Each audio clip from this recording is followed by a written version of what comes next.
The Partial Historians is a podcast about ancient Roman history. It's hosted by historians Dr. Fiona Radford and Dr. Peta Greenfield, who discuss, spar, and laugh their way through different aspects of the Roman world. Dr. Rad, Dr. G, welcome to Eurotrash. Hi. Thank you for having us. It's a pleasure to be here. Absolute, absolute pleasure. First off, let me tell you that I am a massive fan of your work and your podcast. You cover so many interesting and well researched topics, and you cover them in so many different ways. You do long episodes, you do short episodes, you do interviews, you connect ancient history with popular culture like Game of Thrones. But no matter the format, the underlying passion is just like always there. A lot of these ongoing podcasts just kind of lose steam as they go along, but that's totally not the case with you. And for me, as a bit of a new kid on the block, it's really cool to see. So yeah, everybody who's into history and hasn't done it already, go check out the Partial Historians after you finish listening to us. All right. So, when I reached out to you, I asked if you could propose a topic for this episode, and you immediately suggested that we talk about Augustus's scandalous female relatives, the two Julias. Now, a bit of a disclosure: I did have Latin in high school for a couple of years. Picked up a little bit of history in class, just a tiny bit. But honestly, most of my knowledge about ancient Rome comes from the HBO show Rome and from The Gladiator, of course, which I gotta Naturally. admit, I still love unashamedly. As a 15-year-old, I had it on a golden VHS tape, and I just kept rewatching it until all of my favorite parts, which were basically just Commodus going a bit cray cray, became like white noise. So long story short, since we're not going to be talking about Julius Caesar here, I had to do a little bit of reading. Thank you, Wikipedia, about the two Julias, and pretty quickly realized that the two Julias are not some obscure historical personalities, and B, even though this seems like a quite a specific topic, there's so much stuff we can talk about through their pretty amazing stories.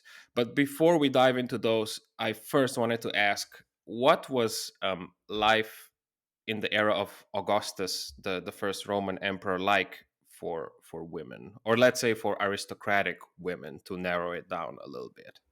I know Yeah, this is a big question, it's but a big let's just question. start big. It's big, but it's important. So I'm glad that that's where we're starting. To be an aristocratic woman in Augustan sort of Rome, it's a chaotic time.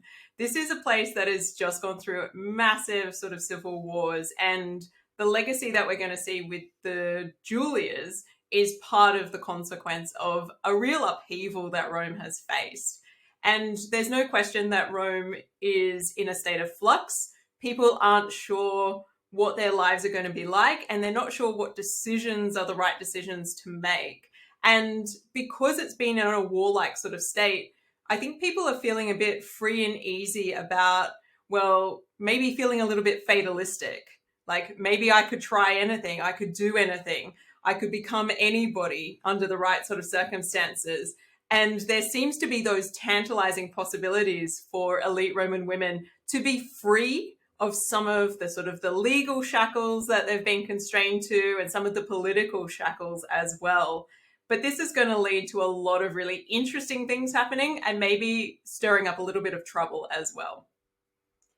Yeah, I think that in the late Republic, we see far more women who we know by name. We can trace some of their actions. We can trace some of their relationships in a bit more detail because usually with women in Rome, they're not talked about in the same level of detail in terms of political developments and that sort of thing as we see for some of the women in the late Republic. And I think that's because we increasingly see men coming to the fore, rather than like a body like the Senate. We see individual men, generals, politicians coming more to the fore in the late Republic. And that means that their family members, including the women, have the potential to exercise, I suppose, a little bit more soft power than they might have in a previous period. So you see women like Fulvia, for example, who come to the fore due to her relationship with several politicians, but probably most notably people like Mark Antony.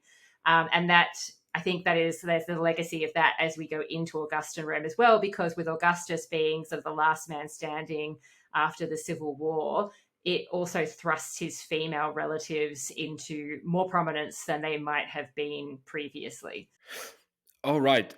Not. I mean, I realize that every historian adores the period they research, of course, and I don't want to instigate a beef between the people I invite to Eurotrash, but I'm gonna do just that a little bit because I had a fascinating conversation with Dr. Nieto Isabel. We talked about women's spirituality and mysticism in the Middle Ages. It was a fascinating conversation. And she said that contrary to popular belief, women enjoyed quite a lot of freedoms in the Middle Ages. It was only when picking up Rome's ancient model of gender roles in the Renaissance do we get this oppression of women that we now associate with that period. Until she said that, I thought, in the words of the great Maximus, aka Russell Crowe, Rome is the light. What do you think of that? Look, Rome is definitely a huge patriarchal culture. Of that, there is no question. And in the Augustan period, this is pretty much just as true as for all of Rome's history. And arguably, as we get further into Augustus sort of consolidating his power, it's going to become more patriarchal. And the sort of subversion that you hope for from women is maybe going to be pushed down a little bit harsher by the sorts of things that happen under Augustus's rule. Women have a very distinct place. It's pretty constrained in many respects. The fact that elite women have some freedoms is impressive, but this is not a world that I think women would want to go back in time to live in. Not at all. No, I think it's in comparison to, say, classical Greece, it seems like Roman women have a good deal because they seem to have a bit more freedom than some of the women you read about in, say, Athens. But that's not saying much. they're still quite constrained and restricted by their gender and the roles that they are required to play. Fair enough. Is it the same for working class women, for women who are not aristocrats? Is it similar or is it different? Or do we not know much about that? It's possibly worse. At least for elite women. Great. Yeah, like elite women do get some sort of benefits, and particularly what we see under Augustus is he has this moral reform legislation, which actually frees up some elite women to live a little bit more on their own terms rather than under the strict guardianship of a male relative. But working class women, women who are enslaved, freed women, their constraints are even heavier, and they're not really released from a lot of these things. In order for a freed woman, for instance, to gain the same benefits as an elite woman, and this is only for some of those benefits, she has to produce more children than an elite woman would, for instance. So the further down the hierarchy you go, the more difficult your life becomes, essentially. Yeah, because Roman women, one of the things that sets them apart from, say, again, Greek women, just using them as a comparison, they can actually own property. They can inherit and own property in their own right, which, if you're an elite woman, might mean that you could potentially be wealthy if you happen to have, if you're in a family where, they only have girls, or all the men die off, or whatever, you might be lucky. So you could potentially inherit a reasonable amount of wealth, which might give you a bit more of that sort of, soft power in a sense, because you're a wealthy person. People aren't going to necessarily dismiss you, perhaps. All right. If we go to Julia the Elder now, the daughter of Augustus, how does her story really begin? It's controversial, isn't it? So she's born in 39 BCE, and her mother is a woman called Scribonia.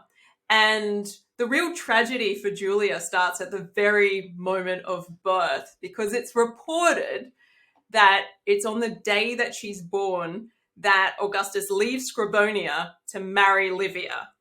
So we're not off to a great start. Great. Yeah. What a dude. What Yeah. a guy. Yeah. Don't let anybody tell you that Augustus is terribly great. He's a pretty horrific guy. Okay, whoa. Hang on a second. What? Nice. We have been Yes, arguing about Augustus. Yeah. We have been arguing about Augustus versus Tiberius for so many years, and that is the first time you have admitted on air how terrible he really is. Look, Augustus is my man, but he is a problem.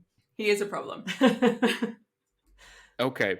I read that novel in letters by that American author about Augustus. I don't know, what is it, just called Augustus or something? And there he's just pretty much the best guy ever. Oh, yeah, no, you want to be wary of stories that are that one-sided. Yeah. No, Augustus, I mean, Okay. he's not a great guy. I mean, he does leave Scribonia, his wife, on the day that she gives birth to his only living descendant, as it turns out. Although he doesn't know that, of course. He doesn't know that at the time, but he really, really walked away from a good deal there. In his defense. So he just like ghosted her immediately after she gave birth.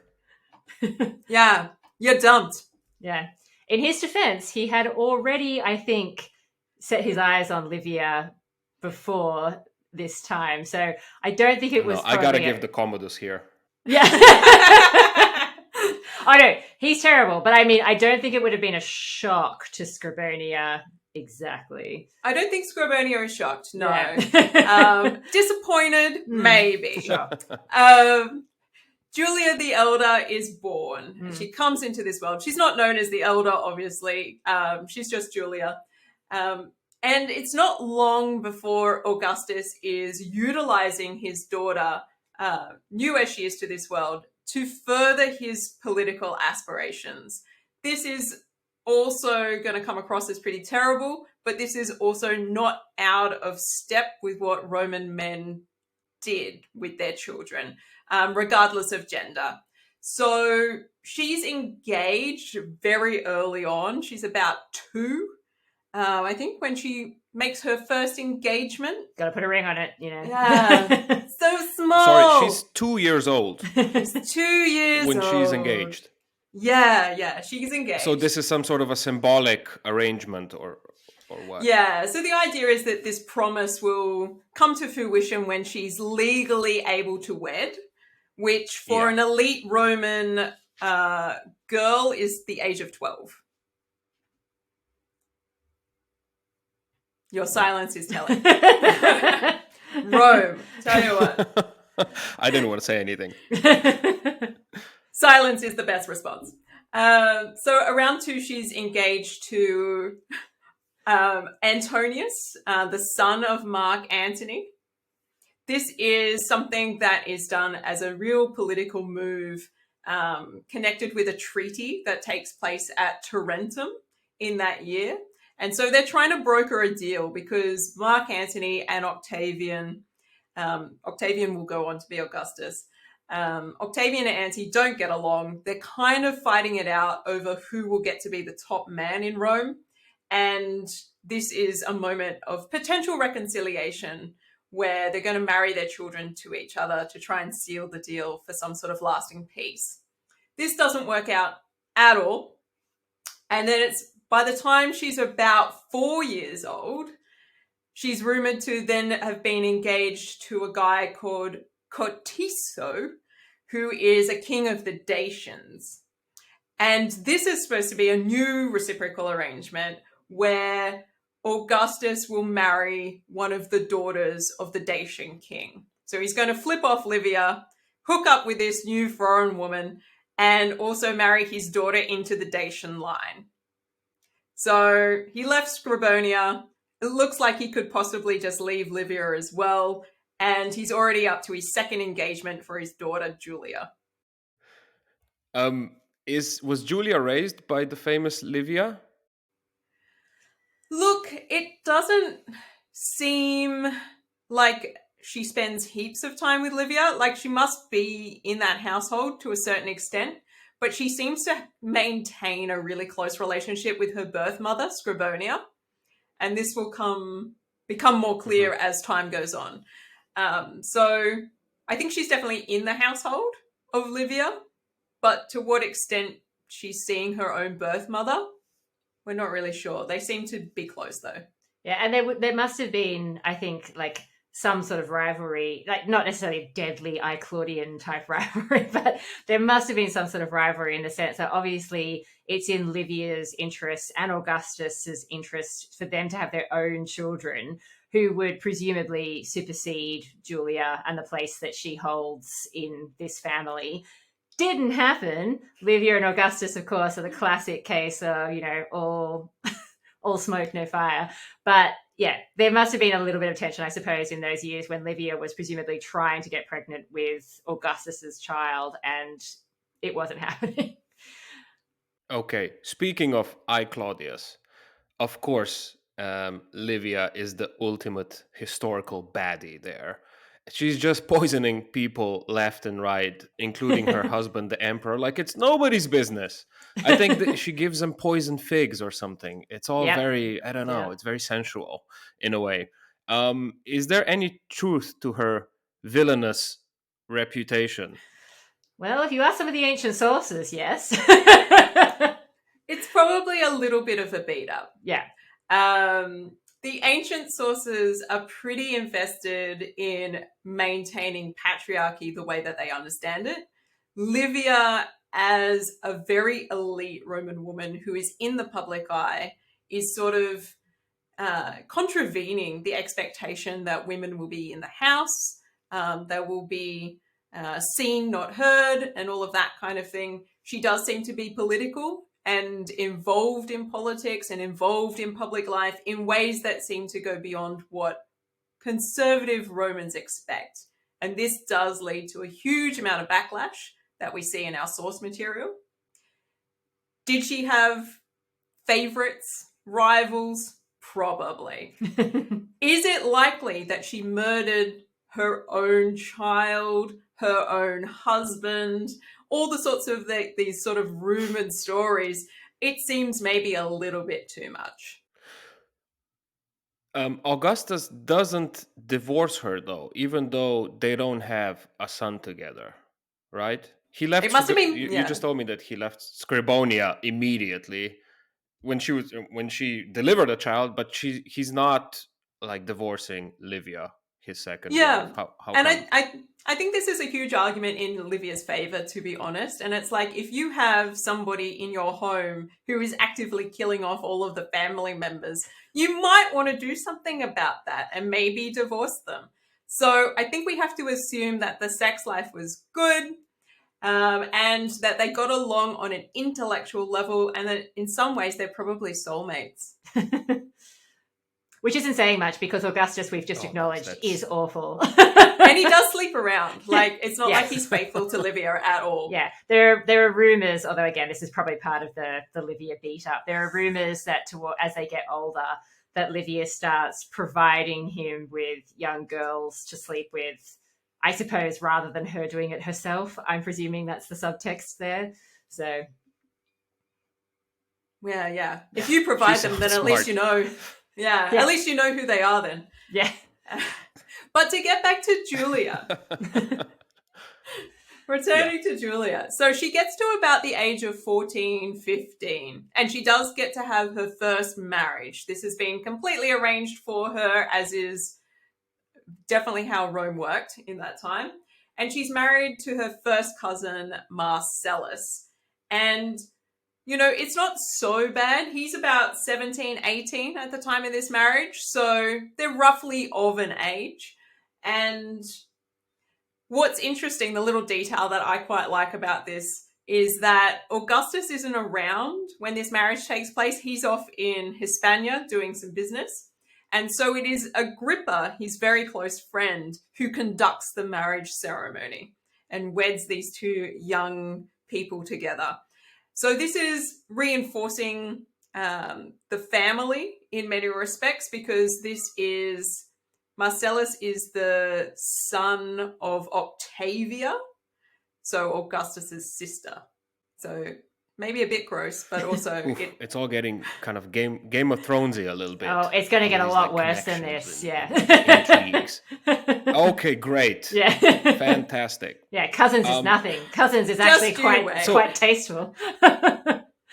Oof. Oh, are we going ancient Egypt here? Oh yeah. Yeah. So Emperor Augustus doesn't have any sons, right? Like we mentioned. So is the main expectation he has for his daughter to produce as many male heirs as possible? Yeah, just bang him out, left, right, and center. Yeah, look, I think in this early period, so this is around, this marriage between Julia and Marcellus is in around about 25 BCE. It's probably Augustus's reasonable expectation that there's still a chance to have his own children with Livia. That is a narrowing window of opportunity. So he does recognize that he's kind of got one egg and Rome is the basket. So we're going to see what we can do with what we've got. And Marcellus is a great choice. He seems like he's young, up and coming. He's given lots of favor by Augustus. And it seems like Augustus is really pushing forward his career. He does some certain things to smooth the path for Marcellus to really succeed. So allowing him to have a consulship 10 years earlier than what he should. So instead of having to wait till he's 42, he'll be able to hold the consulship when he's 32. He's nowhere near that age yet, so don't worry. But then there's this huge illness that comes through Italy. And Marcellus is one of the ones who is sadly taken by this illness, and he passes away in 23. So Julia and Marcellus are only married for 2 years before Marcellus' untimely death. And she's not pregnant when he dies. They have no children as of yet.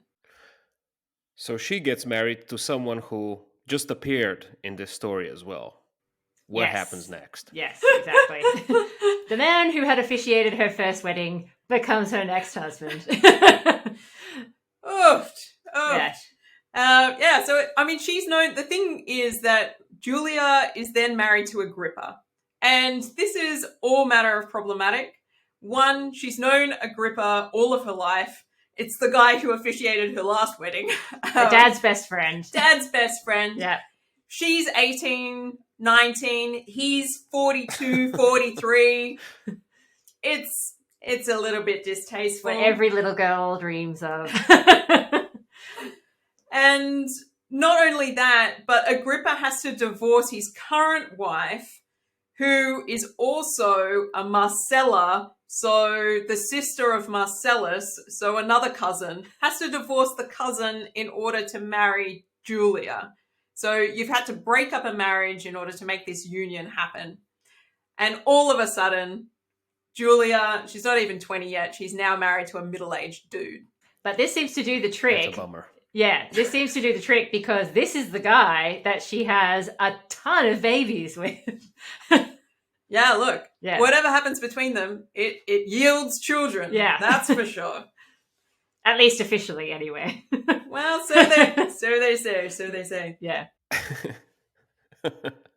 But almost immediately after getting married to Agrippa, there were rumors of infidelity on Julia's part. How did the Roman conception of an affair differ from ours? Or was it pretty much the same thing? No, definitely not the same. So basically, there are, as you might expect, double standards depending on what gender you were. So a woman was not allowed to sleep with anyone aside from her husband. And a man had a little bit more freedom. So he's allowed to sleep with anybody who is of a lower status, who is not a married citizen, basically. Yeah, so like in this case, it would have been fine for Agrippa to sleep around a lot and definitely not okay for Julia to sleep around at all. Yeah, so he could sleep with like a slave girl, for example, in their house, and Julia's not supposed to get mad about that. So how bad were these rumors for her? Look, I mean, the rumors for her, they end up being pretty bad. They're persistent. Yeah. But I think we do have to take into account that everybody is pretty sure that she's a good person. So, like, the way that Julia comes across, she's very popular with the Roman people. She's understood to be kind-hearted, generous with her time, a really nice person. And for a lot of people, this means that they don't necessarily believe the rumors that might be swilling about. But also, she does a great job with making sure that all of the children that she has look like Agrippa. So, she does a really great job. Everybody sees those kids and they're like, he's clearly the dad. And if you've seen statues of Agrippa, and I recommend that... the famous quote, right? That's right. The famous quote is that she never takes on board passengers unless she already has cargo on board. Very clever. I mean, what a queen. I'm just a fan right now. Yeah. I'm just appreciating her. Yeah, absolutely. Yeah. And she seems to be, I think, a bit caught up in these new freedoms. We hear stories of her, dressing sort of sexily and provocatively, and her father, sort of looking at her and being like, really? That's what you're wearing?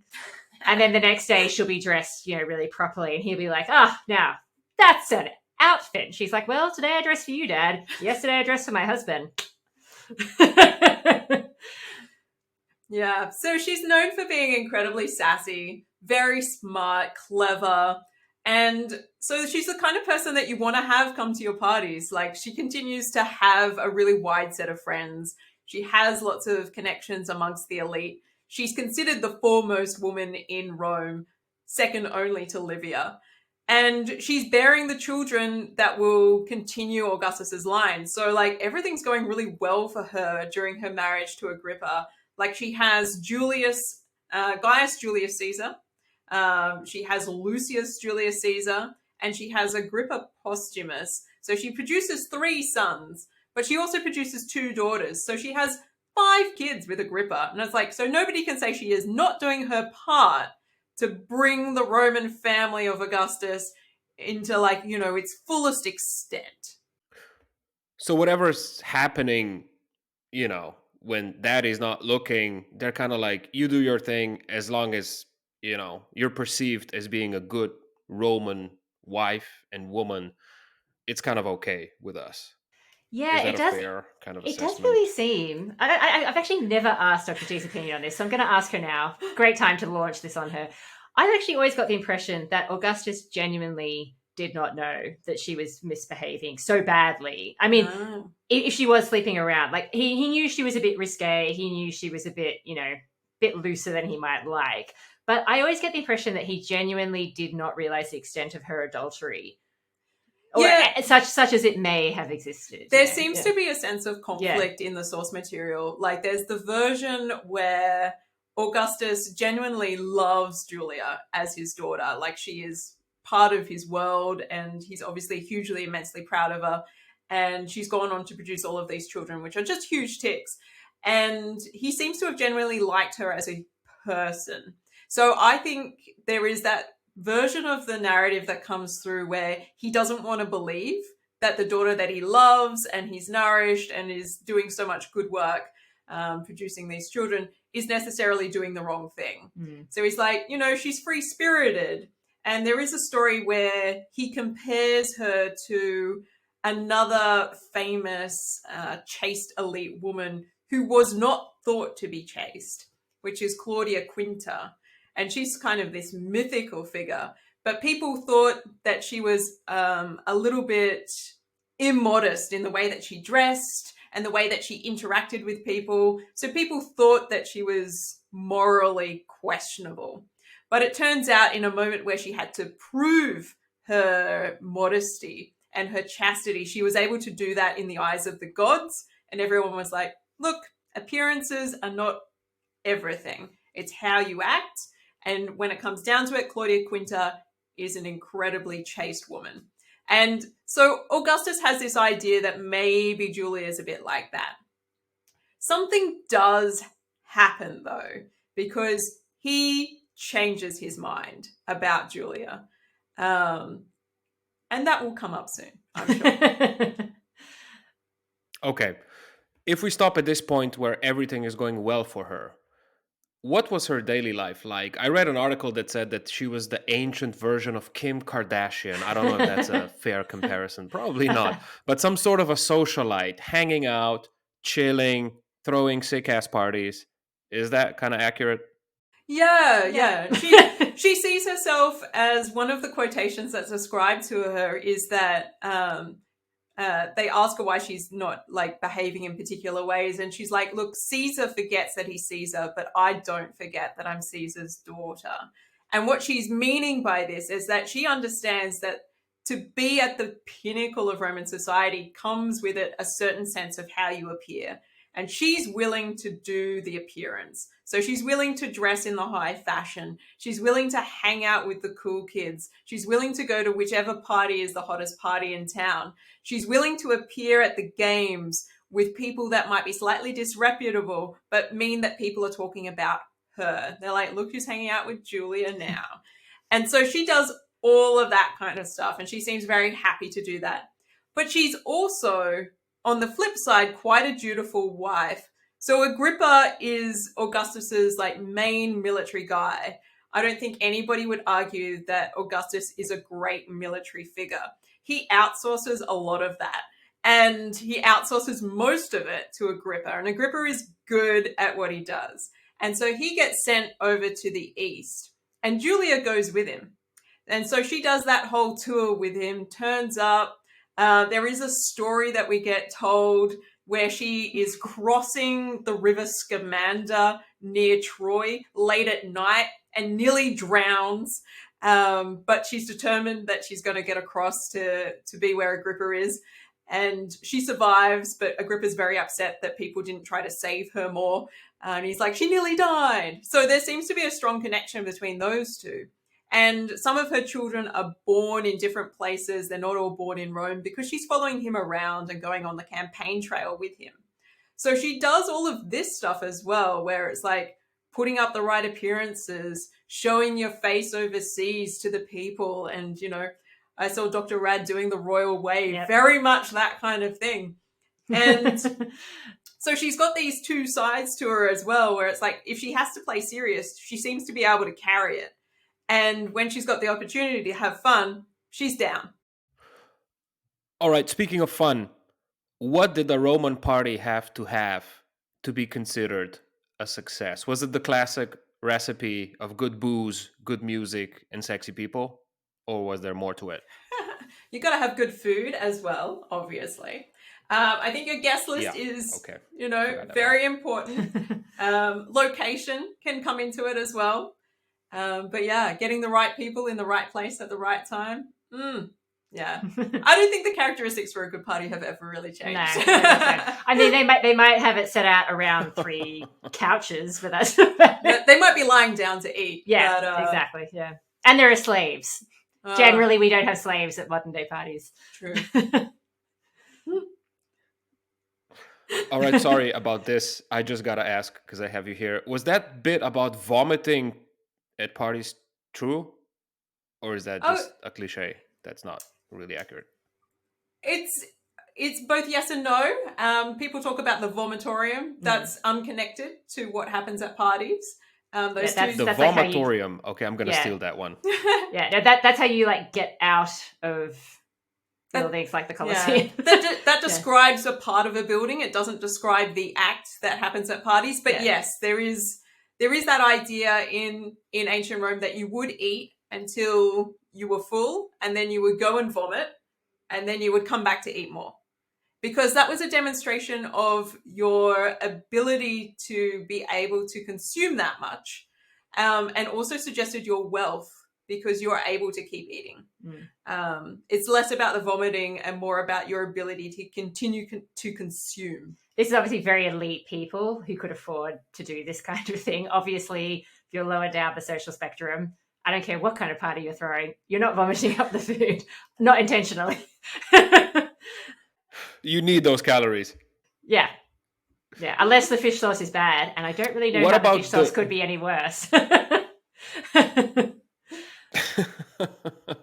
What about the bit of like wiping your oily hands into the hair of slaves or a dog? at a party. Is that look, real? I mean, I've never heard of that. I've never heard of that either. I'm going to say I'm not sure. Don't quote me. I don't know where I got that from. That seems rude. Yeah. Okay, back to Julia. Eventually, I hope I'm not skipping a whole lot, but eventually Augustus passes a set of very strict laws to promote family values. What were these, and why did he actually pass them? His moral legislation. Yeah. So he seems to be on a moral legislation. That sounds scary. Yeah. It is. Yeah. It is. Yeah. And he confesses that maybe it was unsuccessful. So he learned his lesson, but laws are laws and they don't get taken away for a long time. He seems to have a prototype sort of moral legislation thing as early as sort of 28 BCE, but it's not until 18 BCE that we get the first sort of official law. But that law also gets modified and adapted by a second law, which comes up in 9 CE. And so even in the ancient period, people were a little bit confused about which clauses were for which law in particular. So usually people talk about these laws together as the Lex Julia et Papia, and this forms the moral legislation. And it's got to do with all sorts of things. There's kind of like a suite of benefits if you do get married and you do produce children. Legitimate children, not just any children. Yeah. And then there are the sort of the punishments if you remain unwed or you don't have enough legitimate children. So there's kind of like the carrot and the stick element to these set of moral laws. In today's context, it just seems a bit like extreme right-wing demagogy a little bit, no? Like some sort of a dictator in like, I don't know, or Vladimir Putin just like coming up with this. Like, you gotta have kids now or else. Well, he's trying to boost but that why rate. did he... Yeah. There's a real concern Okay. that the elites aren't producing enough children. They're partying way too much. Yeah. Sleeping with people that aren't their legitimate I see. partners. Yeah, so people are living a lifestyle that is not necessarily conducive to producing lots of children. And legitimate children. And this means, but I mean, ironically, we're coming on the back of a civil war where thousands of people have been executed. So, I mean, are we down numbers because we killed lots of people, or are we down numbers because we didn't have enough babies? Yeah. I mean, there's some questions to be asked. And there's also that aspect, obviously, in the ancient world that whilst it's still dangerous to have children these days, particularly, you know, obviously in some parts of the world, you're probably more at risk than at others. But in the ancient world, everybody, doesn't matter what your status is at risk when giving birth. And the children are at risk. You know, there's obviously that high infant mortality rate. So people, even if they are having lots of children, it's like, well, how many are actually surviving? You know, how many women are actually surviving? There's also that additional risk factor in terms of tallying the numbers. Is there also like an element of prudishness on Augustus's part? Oh, massively. Yeah. Here? Like, you know, For you a gotta man be who married. sleeps around, yeah. You gotta be married. You can't have kids outside of your marriage. Like, so is it about numbers or is it also about him being a bit weird about sex? It's about numbers, but it's also about control. Yeah. For sure. Because it's not like Augustus holds himself to the high standard of his moral legislation. No. As he gets older, he tends to seem to be keeping to the moral precepts that he set out a little better than he did when he was a young man. But it's not like he came into this, you know, smelling of roses himself as a moral individual. So there does seem to be a little bit of control at play. And I think you can read this, it's very much particularly a control of elite women because they're bearing the brunt of the childbirth aspect. But there's plenty of punishments in there as well for elite men in terms of like their ability to inherit if they remain unwed and don't have enough legitimate children. And who they can marry as well, isn't it? They have to marry women of a certain class. Yeah, right? they have to marry within their class. So senatorial people have to marry senatorial people, and And the idea that you could have other unions, but if it doesn't fall within the legislation, those unions, strictly speaking, don't count for the purposes of the law. So there are lots of ways in which he's trying to control everything about how elite society works from the domestic sphere outwards.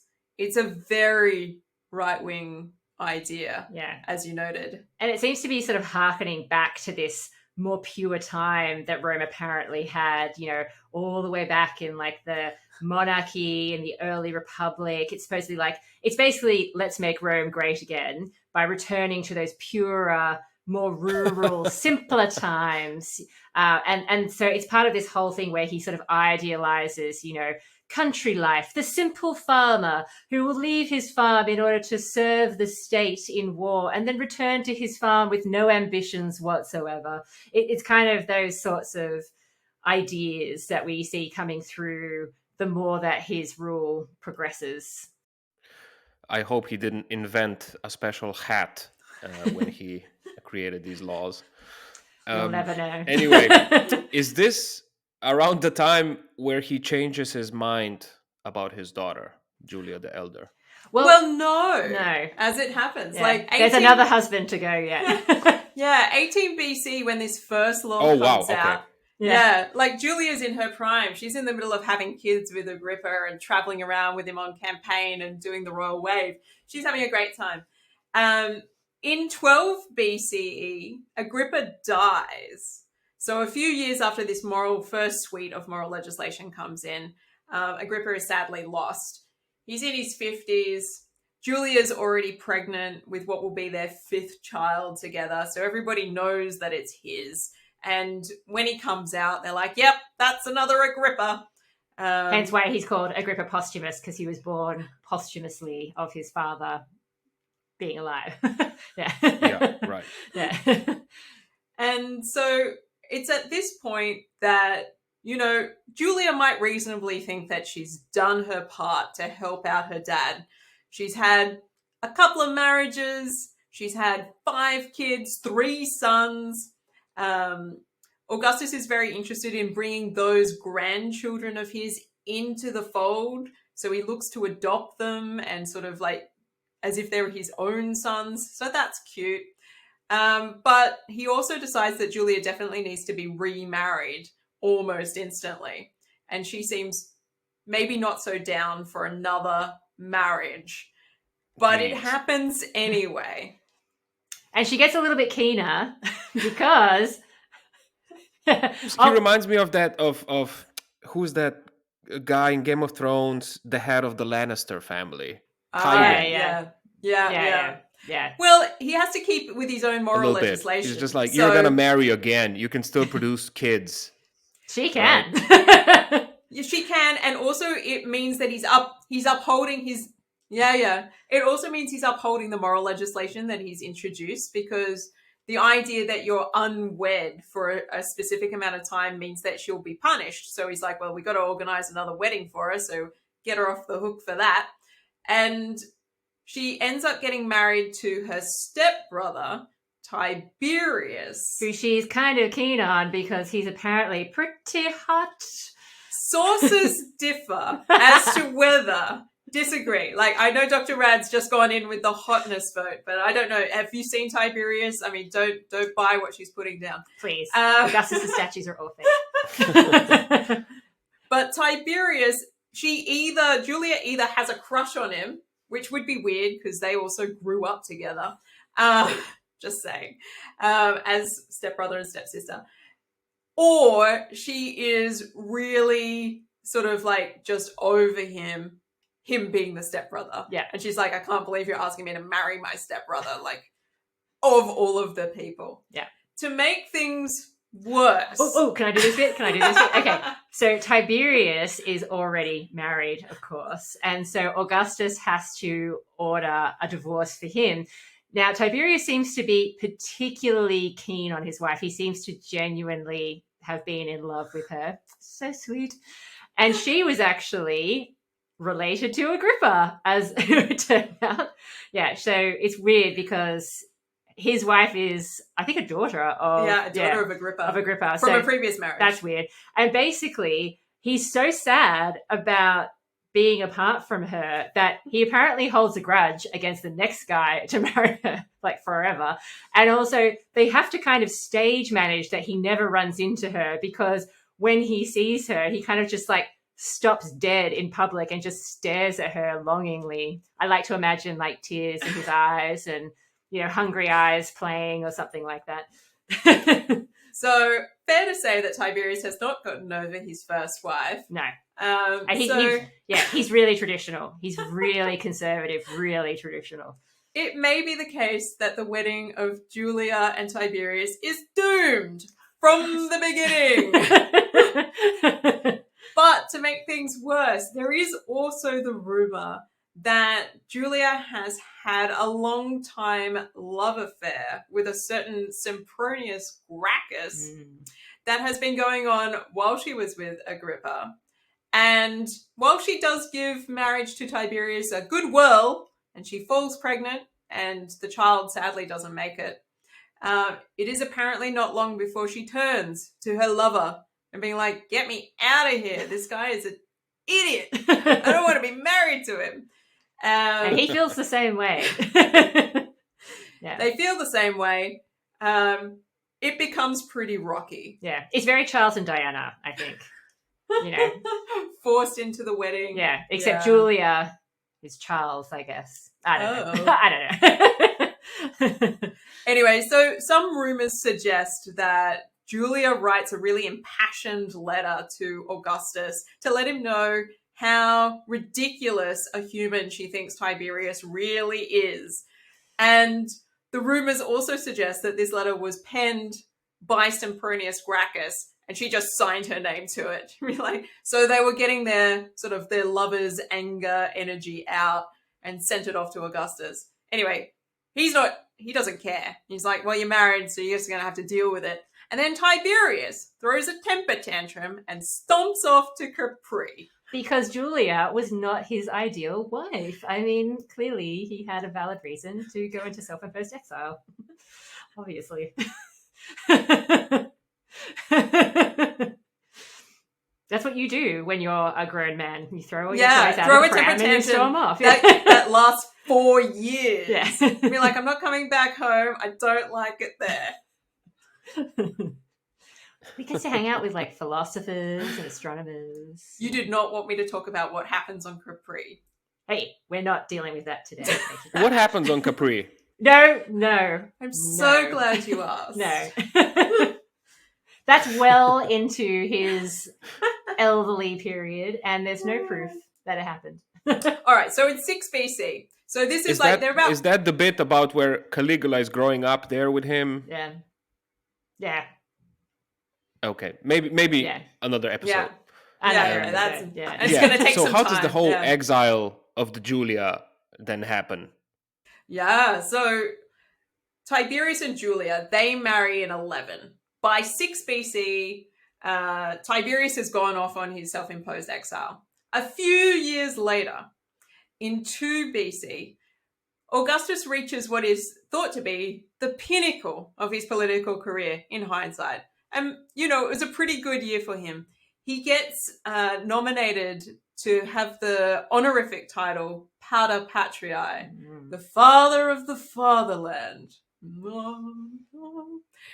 This is also the time where he completes his very special forum. He's like, oh, look what I made.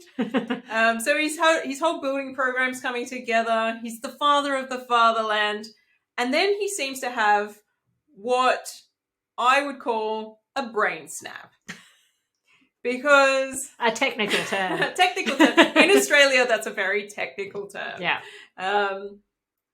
But it's like he comes into the realization that Julia is living a much more debauched life than he had previously been willing to believe.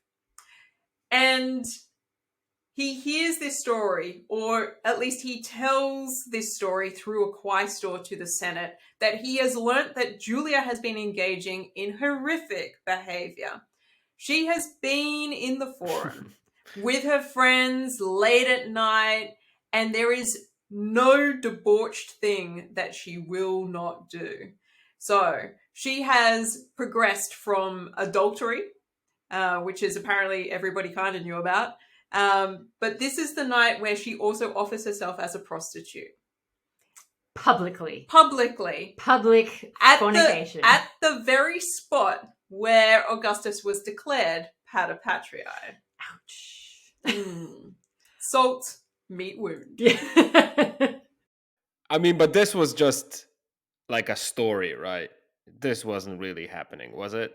Or did she try to make a point?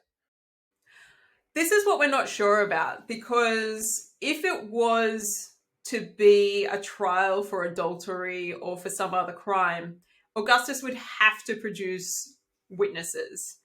That doesn't happen. What we get instead is an account that's given secondhand. It's filtered from Augustus to somebody else to be conveyed to the Senate. Everything that is described as a crime is described as happening late at night when reasonably there would be no witnesses. There are a whole bunch of people implicated in it, not just Julia. And they're all people that Augustus wants done away with. So is this some kind of internal coup from Augustus against his own daughter? There are rumors that perhaps she is colluding with certain elite men within her orbit in order to bring around political change. And this is the moment where he's like, enough is enough, although she hasn't really sort of indicated that she's that way inclined up until now, but maybe something has changed. And everything since the marriage to Tiberius seems to have escalated tensions between Julia and Augustus. But whatever it is, people pay the price. Some people who are implicated commit suicide, because that's usually considered the nobler Roman way to go, rather than wait for the crime itself to come out and then to be punished absolutely. Julia waits, and she is banished. So, yeah, one of the guys she was involved with is one of Mark Antony's sons. Not one of the children that he had with Augustus's sister, another one, Iulus.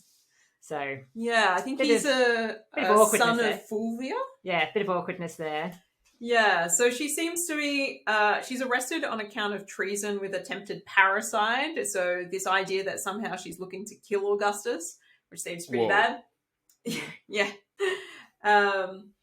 Augustus then moves to issue a voiding of the marriage with Tiberius. In Tiberius's absence, he's still on the island. Tiberius is cheering. Tiberius isn't cheering. That's true, actually. He does. No, yeah, Tiberius goes into bat for Julia at this point because, and I think this may be a measure of his conservatism as a character, because the right thing for a husband to do in this situation would be to defend his wife, and he does that. So he goes into bat for Julia, even though he seems to hate her, not be interested in being married to her, and has left for another island years ago to stay away from her. He writes lots of letters to Augustus being like, don't banish her. We've got to figure this out. Augustus is like, I've already voided the wedding. Don't worry about it. And Tiberius is like, this is not okay. And Augustus is like, she's on her way to a different island. Tiberius is like, what? So it gets chaotic. Iulius Antonius, this son of Mark Antony and Fulvia, who's implicated, he commits suicide.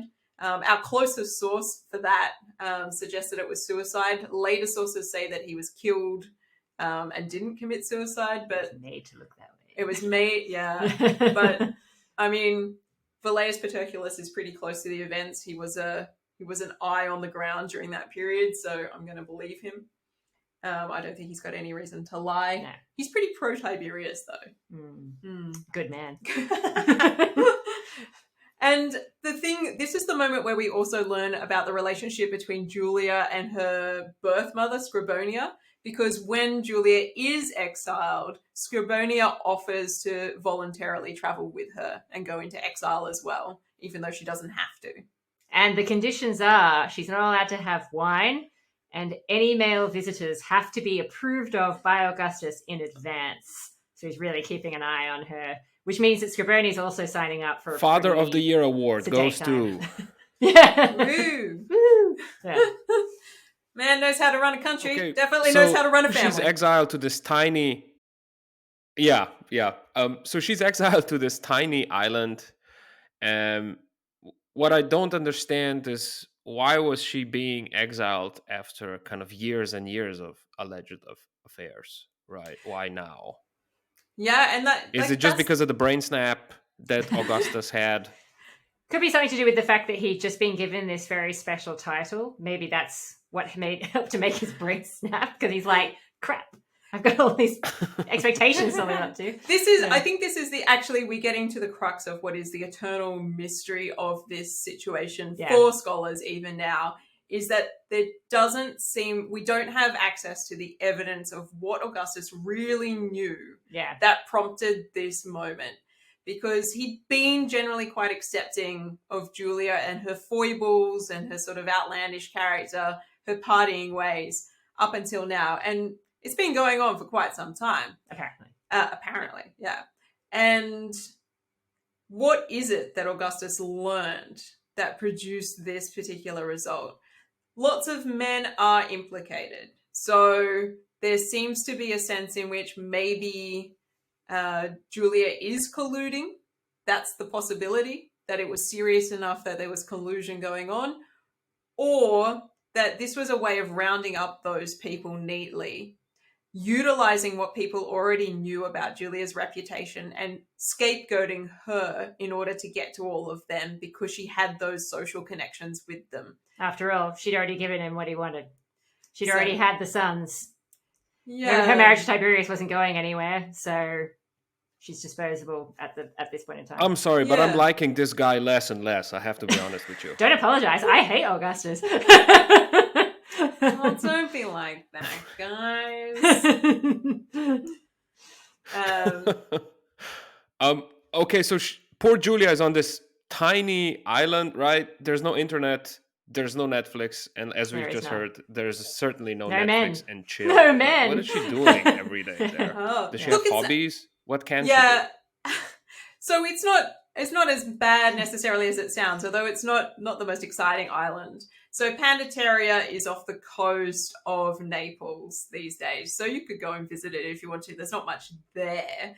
But, it's got nice views. There's probably a small township. She's allowed to interact with the local people. She's allowed to sort of live her life. She's not allowed to drink, not allowed to have parties, not allowed to have extra male visitors.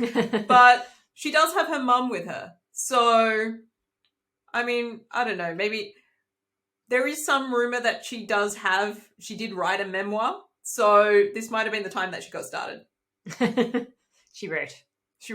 Yeah. She eat, prayed, loved her way through exile. The sunsets aren't going to be bad. So, I don't know. Oh, she's there for a while, so hopefully she so it's finds not some Capri, things. but it's not that bad either. Yeah, Yeah, could be worse. It's definitely going to get worse. So, yeah, it could be worse.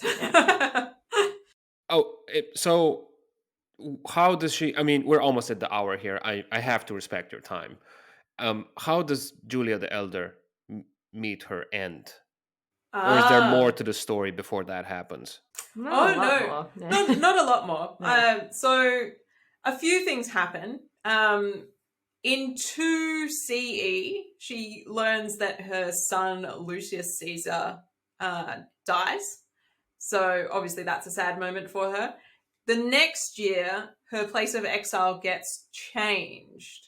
So it seems like in that moment of grief, Augustus kind of recognizes that maybe, she gets to come back to the mainland, essentially. She's still exiled. She's still in a small town, but she's no longer on an island.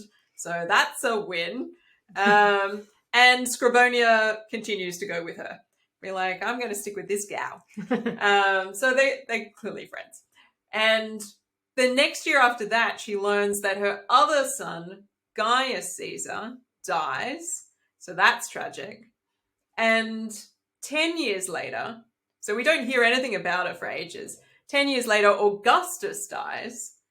And this is the moment where Tiberius does something terrible. So Tiberius essentially becomes emperor and decides to follow the letter of the law.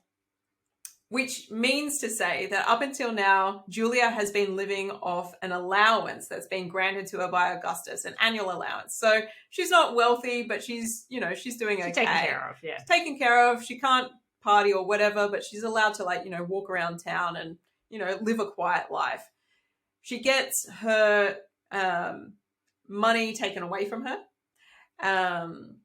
And her movement is then limited only to the house that she lives in, and she is not allowed to see anybody.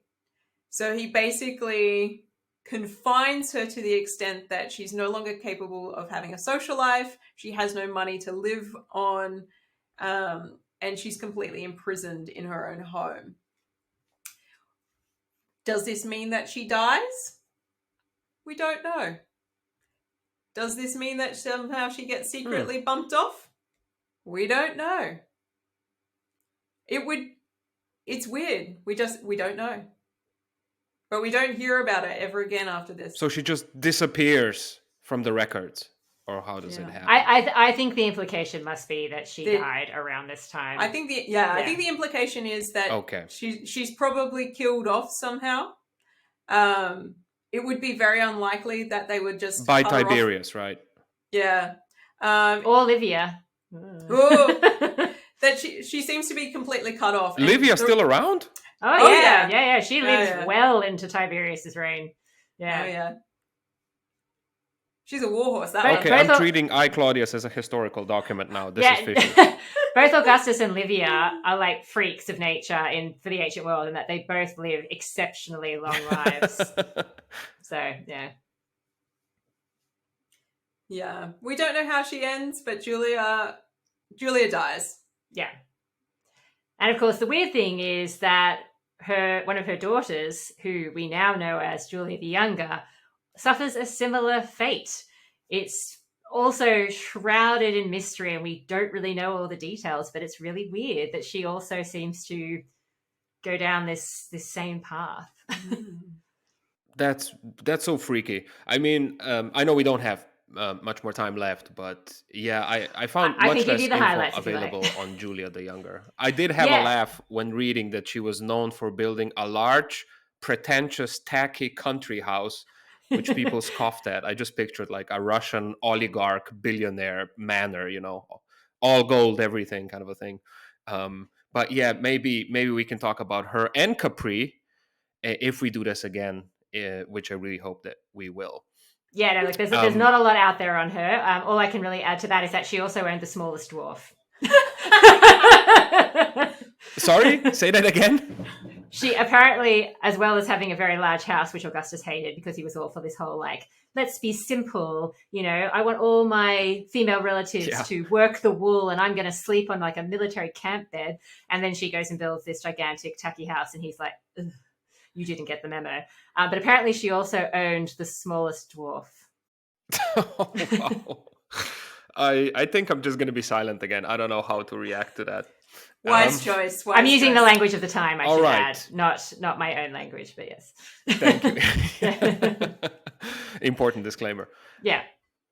Since the title of this podcast is Eurotrash, I have to ask you a trashy question at the end. Not necessarily in this story, but if you could be one of the famous Romans, who would you be and why? You can choose anyone at all. Man, woman, Oh, that's such a Maximus, Commodus, I don't know. I think I would have to choose to be Spartacus's wife, just because I'd like to know if I actually existed or whether I'm just a rumor. You wake up in the ancient world and realize you don't exist. Exactly. Damn it. Yeah, it could get tricky, but I'd like to know.